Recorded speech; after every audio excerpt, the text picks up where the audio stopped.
There's such a great education to be had in a tasting room. Taste and ask the person pouring the wine, what's special about this, or tell me about this. And the side-by-side tasting is so illuminating. It's how things really jump out at you, the differences. It's so educational.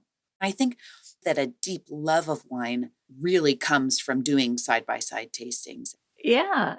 When we go out for dinner, I ask for 2 sample tastings and use that to choose, but I'm also learning at the same time. You get a little taste of that side by side when you do that.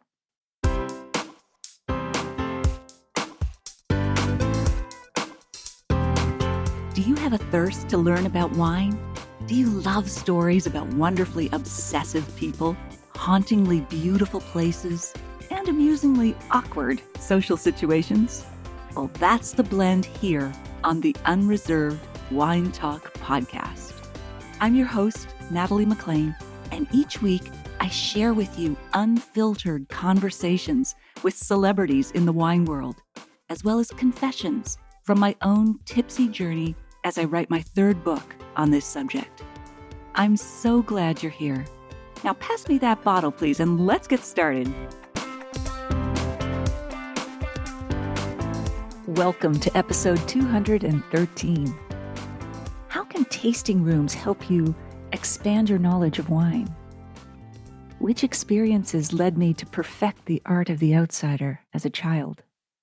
Why does capturing our experiences in words have such a profound impact on us? And what can you learn from side-by-side wine tastings? You'll get all those tips and stories in this episode of the Unreserved Wine Talk podcast. This time, Jaime Lewis, host of the podcast Consumed, is interviewing me. Now, a quick update on my upcoming memoir, Wine Witch on Fire, Rising from the Ashes of Divorce, Defamation, and Drinking Too Much. So last week I shared with you why I changed some names in the book to protect their privacy.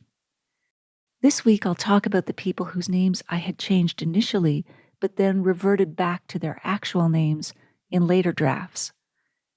I really struggled with this issue. A big part of my story is about getting attacked online, both through social media and on various websites. At first I thought, why give these trolls a spotlight in my book when attention is exactly what they crave? My intention, though, was not to shame them or to seek revenge. It was, and still is, simply to tell my story so that others experiencing something similar will feel less alone. However, when quoting from various sources, whether online or in print, proper attribution includes the person's full name and publication. I learned that the hard way back in 2012. So I've included the full names and sources, whether it's a tweet, a blog post, or a podcast comment. Here's a review from Catherine Nichols, a beta reader from Carlsbad, California.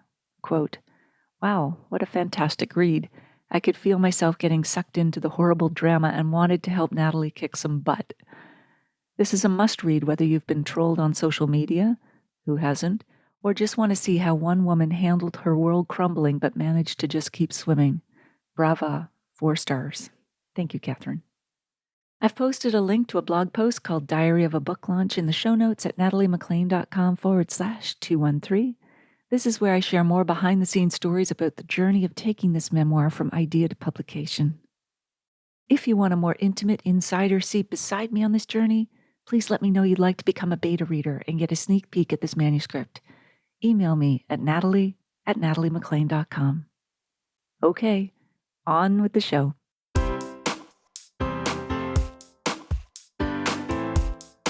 Natalie McLean, my friend now and my writing inspiration from so long ago. Soul sister, yes. Yeah, I'm so glad that you're here. And I really just, again, I can't tell you how crazy it was to get a note from you saying, hey, do you want to do a podcast swap? And I was like, yes, I would like to do that. You just made my day. We had such a great conversation last time on my podcast, and now Here we are on your podcast. Yes. So much fun. I really appreciate it. And you know, what I call Consumed is a podcast about casual conversations with eaters, drinkers, thinkers, and makers across California. But you are in Canada. And tell me again which city you're in. I'm in Ottawa. our capital. Yeah. So I've been thinking, how do I justify having somebody from Canada on? And it occurred to me that a lot of the time Canada goes by CA and California goes by CA. So we're basically in the same place. I love tenuous links that you just force to work. Yes. as a fellow control freak. Yes. And you did live in California for a while, so we can call it that. Yes, I worked there. So I was frequently visiting the region, even though I was still living in Canada. But really, California was my whole entree into the wine world. It's how I got to know wine and all that good stuff. And I continue to drink a lot of California wine. So it's all relevant. Yeah. Okay, well, let's back up. So you are Canadian by birth. Where did you grow up? Well, I usually say all over the place because we moved about 14 times by the time I was 10 years old. Wow. And officially, I was born in Toronto, and then we soon moved back to Nova Scotia, where all my relatives are from. And that would be a lot of small towns in Cape Breton and the rest of the province. So I really perfected the art of the outsider or the observer, which has been profoundly great for writing. Not so much for birthday parties at the time, but I'm still happy that was the case. Why did you move so much? 14 times in 10 years is a lot. It is. So my parents separated when I was 2. My mom says we ran away from home. My father was an alcoholic, which my relatives find amusing that I now write about alcohol, like a moth to the flame. It's like, what are you doing? But she was a school teacher, and so she had a decent job. But she, I think, was always trying to find her place in the world. As a divorced Catholic in the 60s and 70s, it wasn't an easy road. And so she moved around to various small towns, teaching, taking me with her, of course. But, we had a close bond. We did everything together except drink. Her beverage of choice was beer, as was my father's. But thank God she was moderate. But wine back then was for fancy people. But that's basically how we ended up moving so much before I turned 10. Did you have siblings? I didn't. I'm so pleased with that now because no, I'm not. We would have these great big Thanksgiving parties and so on, I'm sure. But as an only child, I've discovered there's absolutely nothing wrong with that. Yeah. My mother, as I said, she was Catholic. She wanted 8 or 9 children. She came from a family of 8 siblings. And so she just didn't get that chance because she never remarried. She dated occasionally, but I scared all of them off. So I remained an only child. Good for you. Yes. A control freak from birth. Oh, absolutely. I remember coming out of church one day and she's on the steps of the church talking to the priest. And so I ran over to the car, and then I realized her then boyfriend was coming to the car as well to wait in the car for her. And so I locked all the locks on the doors and then slid down the seat to make him look kind of crazy for rapping on the window and asking to unlock the doors. And I did not. You're evil. I know. But see, that's what an only child is. Gosh. Don't come near my mother. But there's something really sweet about that, just how close you were. Is your mom no longer with us? I get that sense. She is. She's still in good health. Sorry. She is. No, she's still with us. Okay, I'm sorry. Though, it's always tricky when someone says, she was this, because you're talking about the past tense, not so much like, you get what I'm saying. Yeah. Yeah, I do. Okay, good. And so she's in great health. She just turned 80. Yeah, and Mom. She came up to spend Easter with us. She still lives in Nova Scotia. She's in Halifax now. And we'll be going down there in August for a family reunion of hundreds of cousins. But she's still interested in what I'm doing now and is my first eyes on anything I read. She was an English teacher. Oh, well, that helps. Yeah. Wow. Yeah. So a mom who is an English teacher knows how to write and recognizes good writing, and a dad who's an alcoholic. And then Natalie comes from that. Isn't that interesting? It all came together for a great story in the end, but at the time it did not make sense to me. Yeah, of course. Right. Wow. Well, so when you were little, did you have an interest? I mean, did your mom's work influence what maybe you wanted to be as a grown-up? To a certain extent, in that I loved writing, loved it. But I just didn't have the confidence to think I could make a career of it. So I remember I did this one TV interview when I was 8 years old because I was a Highland dancer. And it was the local TV station, interviewing people in the community. And I'd won a competition. And so they asked me, what do you want to be when you grow up? And I said, a brain surgeon or an astronaut. And so it was obvious that I thought it was easier to get to the moon than to earn a living via writing. So. Yep. Man, shoot for the stars, literally. Yes. Yeah. Just don't write about it. Anyway, it's okay. That is too funny. For me, with writing, I was always a decent writer. I remember I even got an award in 3rd grade for most creative writer. I actually have the award still, which is pretty cute. Aww. But I don't think I was not somebody who grew up thinking I'm going to be a writer. I see children now. My son is 12, and I see kids in his 6th grade class who are like, they identify as a writer and that's their goal. That's what they want to do in life. I was never like that. I just was kind of casually okay at it.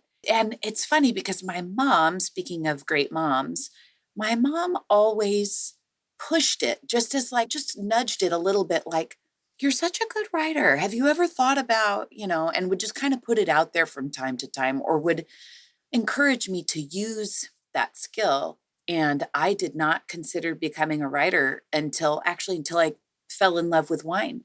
I did not. Really? Yes. It led you to it. Okay. I didn't want to work in a restaurant. Like, no way did I want to work in a restaurant.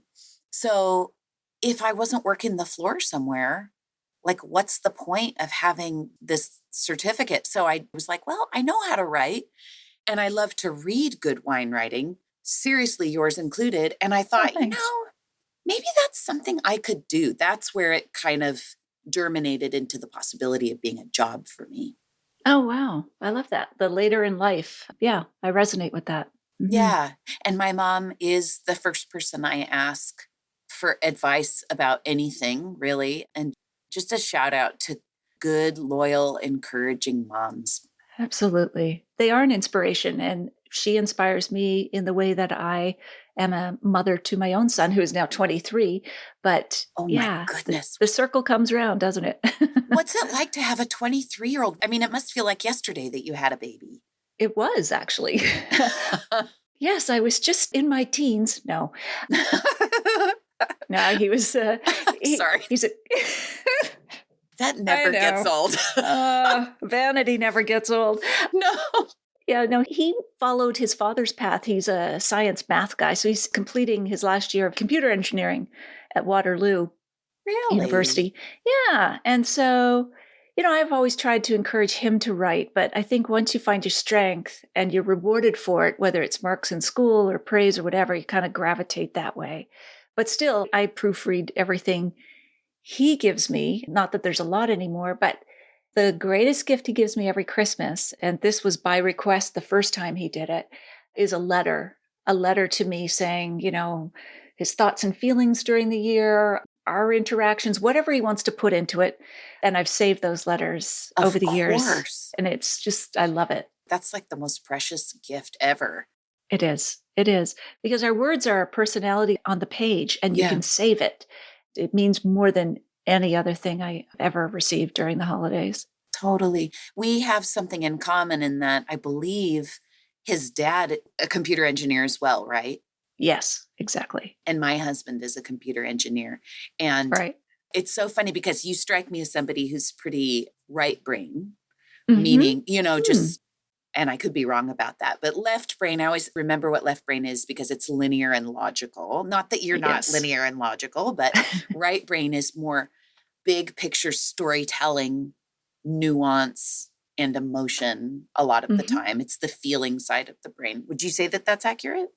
It is. The only part where I lean on my left brain, and I may not have this accurate, but I also associate the left brain with words. And I find that women are drawn to words, whereas men often, vastly generalizing here, men are about the pictures, or, they're also good spatially with math. And that is a very right brain thing, or piano or whatever. And of course, not everyone identifies as a man or a woman. There's a whole mix out there. And so everybody's a mixture. But yeah, what you're saying, I definitely would agree with. And wherever the words come from, whatever side that is, or maybe it's just splintering down the middle, that's also part of, I think, where I am. I mean, I think that words are very much part of the left brain. I think that, especially if you're telling a story that goes along a chronological narrative, that is linear. I mean, you have to organize thoughts to be able to tell a story, whether you're speaking or writing. My husband and I realize we very rarely can talk about what we're doing for work. And like, especially when he's telling me what he's doing, he works on autonomous vehicles. And I'm just like, I don't have a clue what you're talking about. He has to really dumb it down for me. But when we talk, we very rarely can understand or meet in the center and have like oh, I did something similar to what you did today. But I Right. realized recently, a lot of the time when I'm writing, it really feels like problem solving in a very broad kind of way, making a sentence that's not, as much as possible, that's not passive, Mm-hmm. that gets the idea across in the most elegant and efficient way possible. He's writing code and he's trying to do the exact same thing. How interesting. Yeah, it's been kind of cool to see that maybe what we do isn't at a global level, maybe it's more similar than not. It is. That's a great way to look at it. Hmm. I'm going to talk to my son about that. Writing's not so far off of what you're doing with all that coding. So, No, yeah. I think a lot of the time we get very binary about that. Like, if you are a writer, then there's no way you could possibly communicate with a computer engineer. And you must be so different. Like you said, I think there's a broad spectrum there.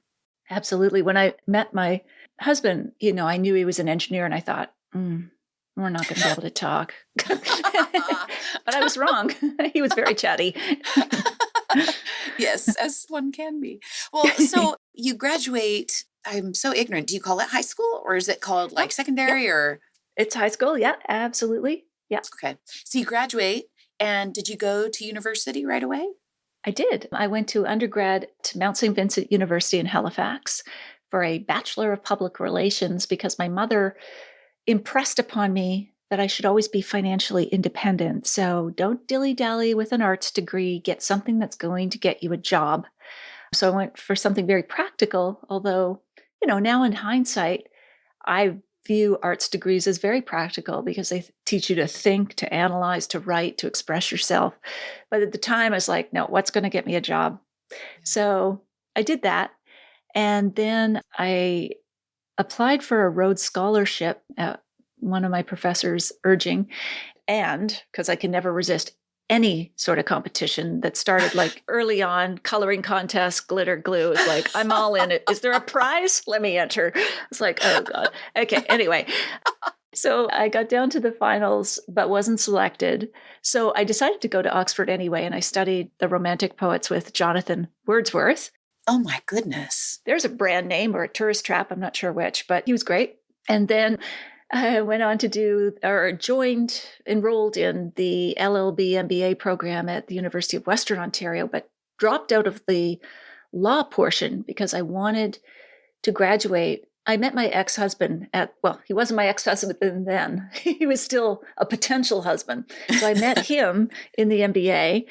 And we were married for 20 years, but I wanted to graduate at the same time as he was graduating. So we moved together to Toronto. He went to Citibank. I went to marketing, Procter & Gamble, Crisco, Duncan Hines, Pringles, then AT&T, then finally Silicon Graphics, SGI, which was the supercomputer company that Hollywood used to make special effects for movies like Jurassic Park. It's now the headquarters of Google. So that's the building is. The whole campus is. It's where Google is headquartered. So I developed a taste by going out with clients for dinner, developed a taste for wine, and started arranging all my meetings on Fridays so I could drive up to Sonoma and Napa. Thus, my intro to wine was really California wine. Did you start with California wine, especially when you're going and visiting Napa, driving is it Highway 29? I should really know that. Yeah, that's a route. And then there's the 101 and then 29. And yeah, it's been a while. It's been a minute since I've done that commute, but yes. Yes.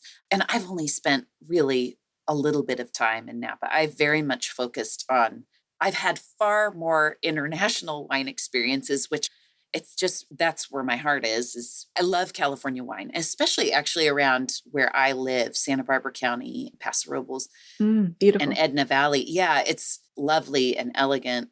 But yeah, international wine, that was my aha bottle. I've shared many times on this podcast that a comparison of Marlborough Sauvignon Blanc and a Sancerre, both Sauvignon Blanc variety grapes, but a vastly different treatment. So different. Wow. Yeah. From the Loire in France. Wow. That is exactly huge. Huge. And just, they were so, so different.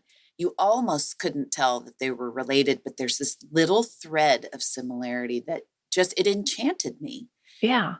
And it still does. I love that tasting, actually, that side by side so much. Yes. But as you're going up to Napa, I mean, did you start by going to Opus One and Stag's Leap and Chateau Montelena and all those biggies? Yes, I did, because they were the marquee wines and brands. Not that I knew a lot about wine, but they also had interesting tasting rooms like Francis Ford Coppola, and you can see the desk of the Godfather and Dracula's cape and so on. So I was in it for the Disney aspect of wine at first. But there's such a great education to be had in a tasting room, as you know, Jamie. I mean, you just sidle up, especially if they're not busy and it's a weekday or whatever, sidle up to the bar and taste and ask the person pouring the wine, what's special about this, or tell me about this. And the side-by-side tasting is so illuminating. It's how things really jump out at you, the differences. It's so educational. Yes, the side-by-side is everything. And I forget that now because I don't work in the wine industry per se. I mean, I'm not working at making it or selling it. So I don't have access to multiple bottles at the same time that are already open, or, I'm buying 1 or 2 bottles, maybe doing a side-by-side with 2, but it's usually one kind of wine from one bottle. And I really, really miss that aspect. There's something really important. And I think that a deep love of wine really comes from doing side-by-side tastings. And I need to stoke that flame a little bit, I think. Yeah, absolutely. And the thing I do when we go out for dinner, we usually go out once a week for dinner. It's kind of our family sport, dining out. And as often as I can, ask for 2 sample tastings, especially if they've got a good by the glass program at the restaurant, and use that to choose. But I'm also learning at the same time, if they've got whatever. And it doesn't have to be 2 Pinots or 2 Sauvignon Blancs. It can be 2 wildly different wines, but still you get a little taste of that side by side when you do that. Yeah. Did you have an aha bottle or an aha moment, like something specific? I feel like most people have that memory of something specific. Yeah. The first specific wine that was an aha bottle was before California. That sort of got me interested in having wine when we went out to restaurants, because neither of us could cook. We were a good pair. So it didn't last. No, it lasted 20 years, so that was all right. Yeah, you survived. You survived. A good run. Yeah. My current partner cooks, so he cooks, I pull the corks. It's a marriage made in gastronomic heaven. So that's anyway, a good arrangement. Yeah. It is. It was part of my criteria when I did the online dating. It's like, I love it. Yeah. But back to your question. The whole thing was, we lived in Toronto in a small apartment, and we go out and we went to an Italian restaurant, which served lots of wines. And when the servers came up, he was the owner, actually, big burly guy. And he said, "How about you try the Brunello?" And we said, okay, thinking it was a pasta dish. And he brought it over with no pomp and circumstance. He uncorked it, poured it into 2 tumblers. There was no sniffing and approving. And I just remember bringing that tumbler glass up to my lips, but smelling it first and going, whoa, what is that? It was amazing. And it was like all of these aromas, but I had no words for it. And I tasted it, and it even followed through even better. Like, oh my gosh, I need to be able to identify what this is so I can keep having it over and over again. Yes. And B, it was a revelation because, as I said, I grew up in Nova Scotia. It was beer and whiskey on the table. I'd never liked either because they tasted too bitter. And even though Brunello does have a bit of a bitter taste sometimes, especially at the back, it was still far less bitter than beer or whiskey. And Yeah. I thought, wow, I finally found my alcohol. Yeah. And, I'll just never forget that feeling. But the feeling, the wonderment, but also the feeling of needing to capture it in words if I could.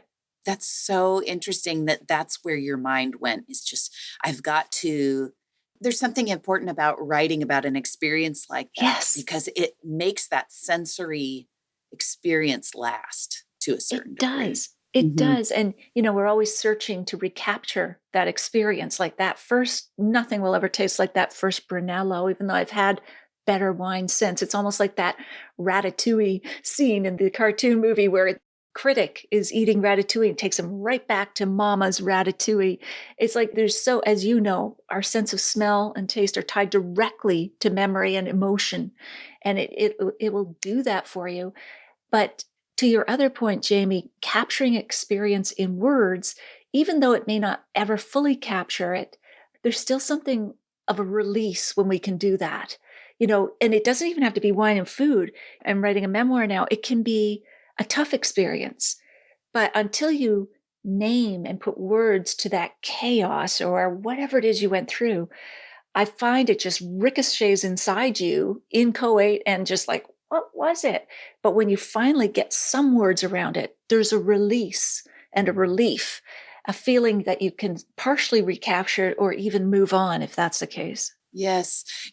Okay, so to take it even further with the left and right brain, as a Yes. parent, there's been a wonderful book called Parenting the Whole Brain Child, which is just Ah, about really weaving and integrating the left and right brain for kids because it brilliant. helps them process things that happen, situations, memories, that kind of thing. We all need that, by the way. We all need to Absolutely. be able to bring our left and right brains together to be able to divine meaning from what we go through and let it, jettison us into the future.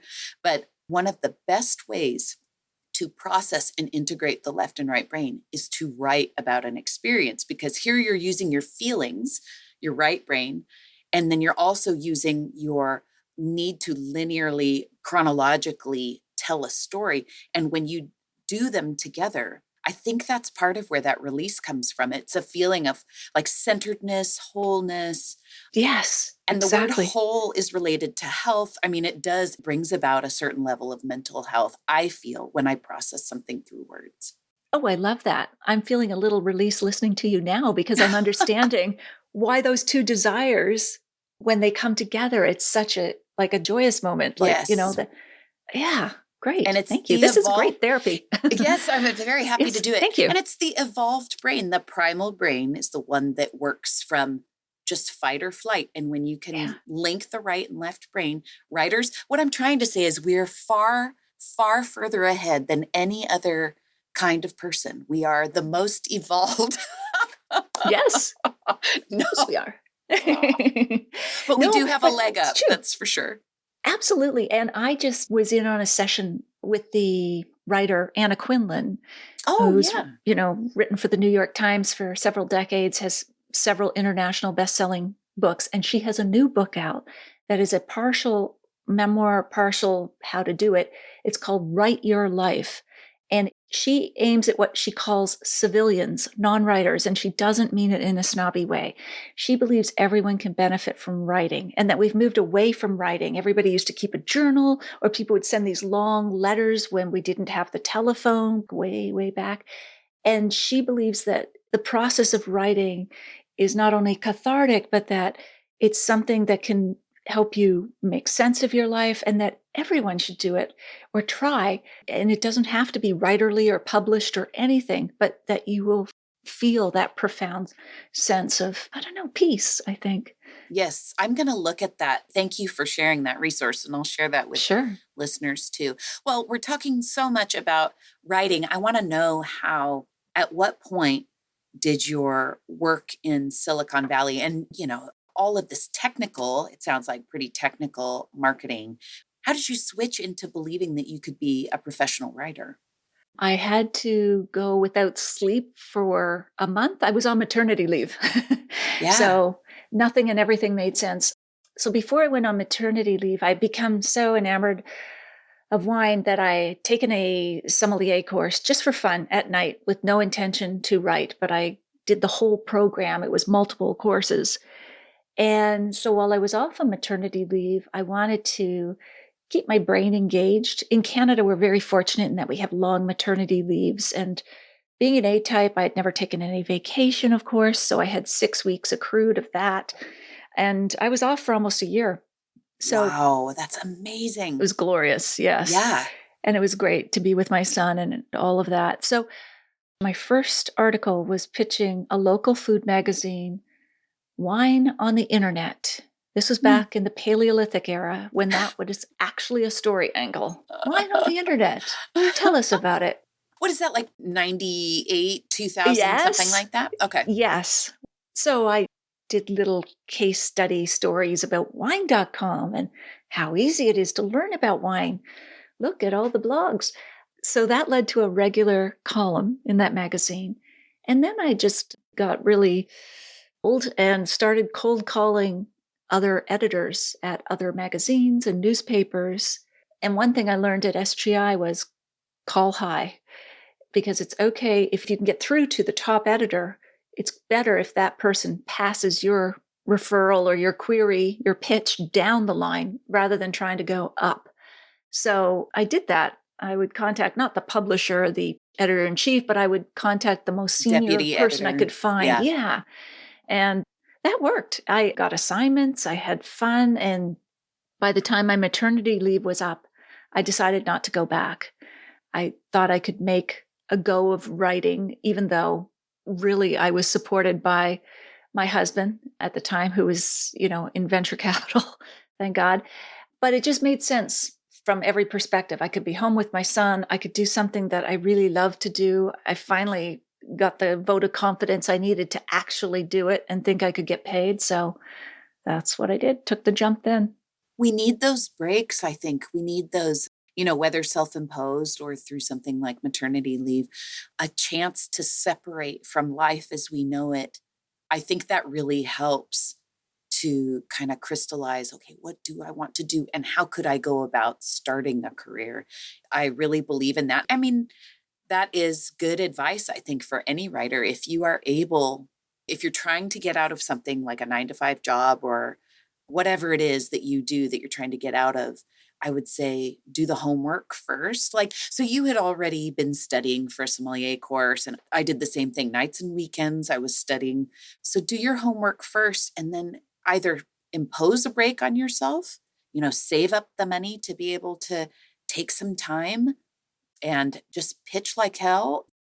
I will say it's harder now than it was when you were starting. Definitely. Have you experienced that? Well, you probably don't have to because you've made a reputation for yourself already, but starting from nothing is very tough right now. It is very tough. So back then, there were far more print publications and paying publications. These days, a lot of folks just want you to do it for the exposure, but, overexposure can get you killed if you're out in the frosty Canadian North. It's like, that's not going to pay the bills.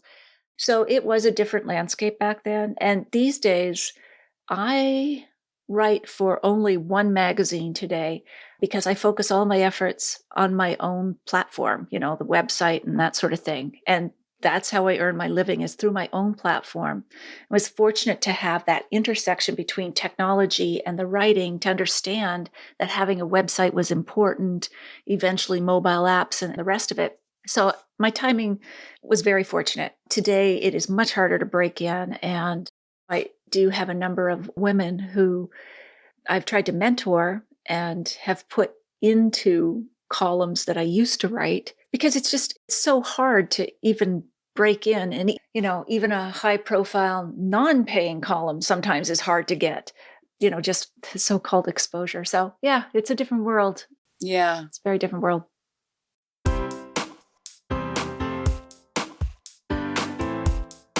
Well, there you have it. I hope you enjoyed my chat with Jaime. In the show notes, you'll find my email contact, the full transcript of my conversation with her, links to Jaime's website and podcast, and where you can find the live stream video version of these conversations on Facebook and YouTube Live every Wednesday at 7 p.m. You'll also find a link to my free Ultimate Guide to Wine and Food Pairing. That's all in the show notes at nataliemaclean.com/213. Email me if you have a sip, tip, question, or would like to be a beta reader of my new memoir at natalie@nataliemaclean.com. If you missed episode 174, go back and take a listen. I chat about retronasal smell when tasting wine, as well as virtual brands with Jim Duane of the Inside Winemaking podcast. I'll share a short clip with you now to whet your appetite. Pay attention to what's the flavor coming in, and then what is the flavor as your mouth is closed and you're slowly breathing out through your nose. You can get so much more of an experience of wine if you're paying attention to that. You get more of an expression of the retronasal flavor when you have those secondary and tertiary characters of an older wine opening up. That really builds the retronasal in a big way, especially with your tobacco and your leather and things like that. Or sometimes microbiologically, you can get flavors that come up that way. So if the wine has a little bit of Brettanomyces, a little bit of that horsey, sort of Band-Aidy character, it can be a very nice component of wine, but you don't necessarily smell and feel so much of that up front. But in that retronasal experience, you really can have that evolution of those secondary flavors, those microbial flavors.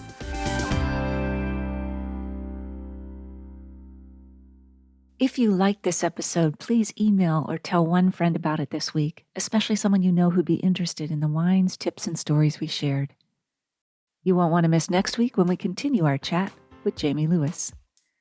Thank you for taking the time to join me here. I hope something great is in your glass this week, perhaps a wine that you discovered in a tasting room.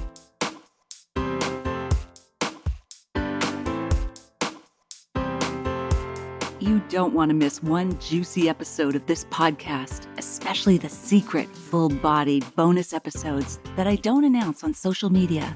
So subscribe for free now at nataliemaclean.com/subscribe. Meet me here next week. Cheers.